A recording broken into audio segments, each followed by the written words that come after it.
Uma pequena baleia nadava nas águas quentes da costa do Peru, isso por volta de 8 milhões de anos atrás. Ela media entre 3 a 4 metros de comprimento apenas, aproximadamente o tamanho de uma baleia beluga.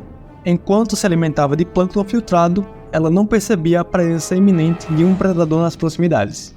Semelhante aos grandes tubarões brancos atuais, esse predador provavelmente atacava seus presos por debaixo ou por trás, especialmente se fossem capazes de fazer ecolocalização. Infelizmente, essa pequena baleia do gênero Piscobalina não possuía essa capacidade. Para o predador, o elemento surpresa foi suficiente.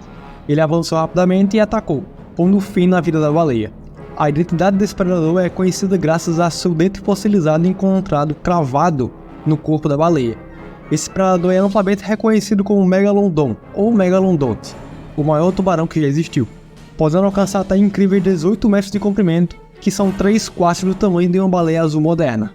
Os dentes do Megalodon eram enormes, do tamanho de uma mão humana e até maiores. Suas mandíbulas eram suficientemente largas para engolir uma pessoa inteira, por exemplo. Esse predador incrível dominou os oceanos por mais de 10 milhões de anos, e até cerca de 2,6 milhões de anos ele foi extinto. E sim, não deixe o cinema te enganar, eu sei que você é mais inteligente que isso.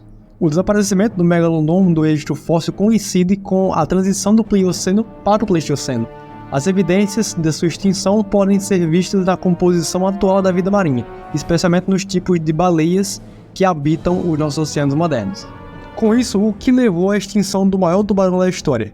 Embora o Megalodon fosse imponente, ele eventualmente encontrou um rival ainda maior. Seja muito bem-vindo a esse vídeo, eu me chamo Lucas, sou professor de ciências, biólogo e pesquisador, e assim como o Megalodon, nós vamos às profundezas das águas para desvendar os segredos de um animal tão incrível quanto ele. O Megalodon, ou Megalodonte, assim como você preferir, pertence à ordem diversificada de laminiformes, que inclui os tubarões modernos, como o tigre, o goblin, raposa e o tubarão branco. Quando ele foi descrito pela primeira vez em 1835, os cientistas ficaram impressionados com o tamanho do seu corpo e dos seus dentes serrilhados, que se assemelham aos dentes do tubarão branco, que eventualmente é considerado como seu parente mais próximo. Hoje, com características baseadas nos seus enormes dentes, a maioria dos especialistas concorda que o Megalodon provavelmente pertencia a uma família separada de tubarões extintos, chamada de Otodontidae, também conhecidos como tubarões de dentes gigantes. Um dos menores e mais antigos membros desse grupo precursor do Megalodon foi o tubarão chamado de Otodus obliquus, que viveu no início do Eoceno há quase 20 milhões de anos antes do surgimento do Megalodon. Alguns cientistas sugerem que o Megalodon poderia estar relacionado ao mesmo gênero Otodus, enquanto outros classificam em um gênero diferente de tubarões extintos, chamado de Carcharodontes. De qualquer forma, o Megalodon foi o maior de todos os megadentes, entre aspas, aparecendo pela primeira vez no registro fóssil há cerca de 23 milhões de anos atrás. Mas como o Megalodon alcançou um tamanho tão impressionante? O gigantismo do Megalodon estava diretamente ligado ao tamanho das suas presas, que por sua vez eram moldadas por forças geológicas e ecológicas muito maiores que eles. Essas forças começaram a se manifestar no final do Mesozoico, quando os movimentos tectônicos formaram montanhas na América do Norte e na Ásia. Então a erosão dessas cadeias montanhosas liberou grandes quantidades de sedimentos ricos em nutrientes nos oceanos, aumentando a produtividade dos ecossistemas costeiros. Com o aumento da disponibilidade de algas e plantas, floresceu também o principal alimento do Megalodon, os mamíferos marinhos. As baleias, os golfinhos e também as focas, com seus altos teores de gordura, tornaram-se presas nutritivas e ricas em calorias para qualquer predador capaz de capturá-las. Ao longo de aproximadamente 20 milhões de anos, à medida que os mamíferos marinhos cresceram em tamanho, também ocorreu um crescimento de linhagem de tubarões de dentes grandes, que culminou no Megalodon. Fósseis de filhotes de Megalodon recém-nascidos, encontrados em locais como o Panamá, indicam que tinham cerca de 2 a 3 metros de comprimento. Isso é metade de um tubarão branco moderno e significativamente maiores do que o seu ancestral, o Otodus obliquus. Esses jovens tubarões cresceram rapidamente, como indicado pelos anéis de crescimento nas suas vértebras, semelhantes a anéis de crescimento em árvores, por exemplo. Os anéis de crescimento indicam que os filhotes de Megalodon cresceram 2 vezes mais rápido do que o Otodus obliquus, e alcançando seu tamanho máximo por volta de 25 anos de idade. Essa rápida taxa de crescimento provavelmente ajudou o Megalodon a manter sua posição na corrida pelo tamanho com mamíferos marinhos que ele caçava, e certamente aconteceu. Seus dentes foram encontrados presos nas costelas de várias espécies de baleias não identificadas, assim como a pequena Piscobalina, e até mesmo em um penípede do tamanho de um leão marinho.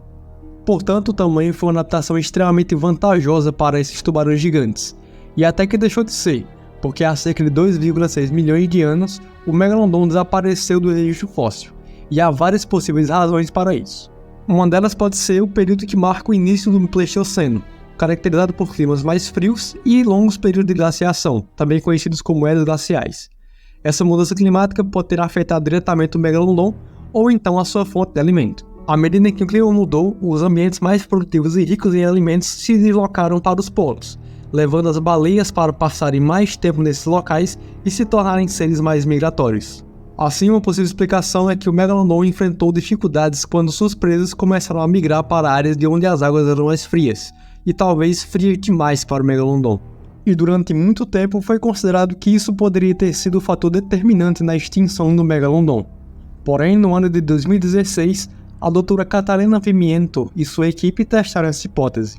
Eles investigaram se o Megalodon era incapaz de sobreviver a águas frias. Usando modelos climáticos, eles reconstruíram as temperaturas oceânicas durante o Plioceno e o Mioceno e compararam os dados com locais onde os fósseis de Megalodon foram encontrados. Surpreendentemente, descobriram que, embora o Megalodon preferisse águas entre 12 a 27 graus Celsius, seus fósseis foram encontrados em locais onde a temperatura das águas era tão baixa quanto 1 grau Celsius. Portanto, parece que o Megalodon era mais versátil em relação à temperatura da água do que se pensava anteriormente. O que faz sentido porque muitos tubarões grandes hoje são mesotérmicos, ou seja, eles podem manter os seus corpos um pouco mais quentes do que a temperatura da água ao redor, o que ajuda a eles permanecerem ativos mesmo em águas mais frias. Então, se a mudança nos movimentos e nos habitats das baleias não era um problema, então o que era? Bom, o desaparecimento do Megalodon parece coincidir com dois grandes e importantes mudanças do reino animal. O primeiro foi o surgimento de novos predadores, com os quais o Megalodon teve que competir. Por exemplo, a partir de meados do Mioceno encontramos o cachalote gigante com o nome épico de Leviathan Melville, nomeado em homenagem a ninguém menos do que o autor de Moby Dick. Mas ao contrário dos cachalotes que se alimentam por sucção nos seus tempos, Leviathan tinha um corpo curto e poderoso. E seus dentes eram grandes, fortes e feitos para morder carne. Além disso, com 17 metros de comprimento, Leviathan não estava apenas comendo lulas. Ele também estava se alimentando de outras baleias, e ele era apenas uma das muitas espécies de baleias carnívoras do Mioceno Médio. Já no Mioceno Superior, outro adversário apareceu no registro fóssil, o ancestral mais antigo do tubarão branco, o Carcharodon ubeli. Esse tubarão estava concorrendo diretamente com o Megalodon, como provam suas marcas de dentes em outras espécies de baleia que sabíamos que o Megalodon também comia. Ou seja, aquela pequena baleia, a Piscobalina, no início do vídeo. Então, alguns milhões de anos depois, no início do Plioceno, aparecem os primeiros fósseis de tubarão branco, o Carcharodon carcharis. Agora, além de competir com tubarões mais novos e ágeis como estes, algumas das presas mais importantes do Megalodon, as baleias, estavam em declínio. No final do Plioceno, o número de baleias diminuiu drasticamente, a cerca de 60 espécies de baleias para apenas 40 espécies. Muitas dessas baleias eram filtradoras, ou seja, elas se alimentavam de krill e outros organismos, e por sua vez comiam algas microscópicas chamadas diatomáceas. E a partir de 3 milhões de anos atrás, os oceanos começaram a sofrer uma queda séria na diversidade de diatomáceas. Não está 100% claro por que isso aconteceu, mas pode estar relacionado às mudanças na circulação oceânica que ocorreu quando a América do Norte e a América do Sul se uniram finalmente, e a água pode não ter mais circulado entre o Oceano Pacífico e o Atlântico. Independentemente do motivo, menos diatomáceas significam menos krill, o que por sua vez significa menos baleias.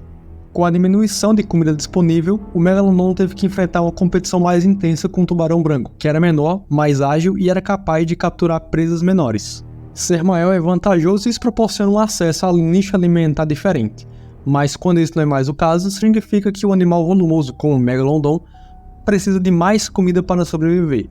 Por isso, há cerca de 2,6 bilhões de anos, o último Megalodon desapareceu do registro fóssil. A ausência do Megalodon pode ter tido um impacto grande nos oceanos globais. Nos últimos milhões de anos, os grandes tubarões brancos e as orcas assumiram os papéis como principais predadores. Mas esses carnívoros menores não conseguiriam caçar as grandes baleias que o Megalodon provavelmente caçava. Por exemplo, os grandes tubarões brancos modernos frequentemente capturam golfinhos que têm a metade do seu tamanho, sugerindo que o Megalodon de 18 metros poderia ter caçado baleias de 9 metros, muito grandes para outros predadores. Após a extinção do Megalodon, o tamanho das baleias aumentou significativamente, Durante o Pleistoceno, as águas mais frias e a produtividade melhorada nos polos permitiam a recuperação das diatomáceas. Esse ambiente mais produtivo, combinado com a ausência de grandes predadores, possibilitou com que as baleias crescessem até o dobro do tamanho das maiores baleias do Plioceno. É por isso que a baleia azul, o maior animal que já habitou nosso planeta, apareceu no registro fóssil apenas recentemente, menos de 2 milhões de anos atrás.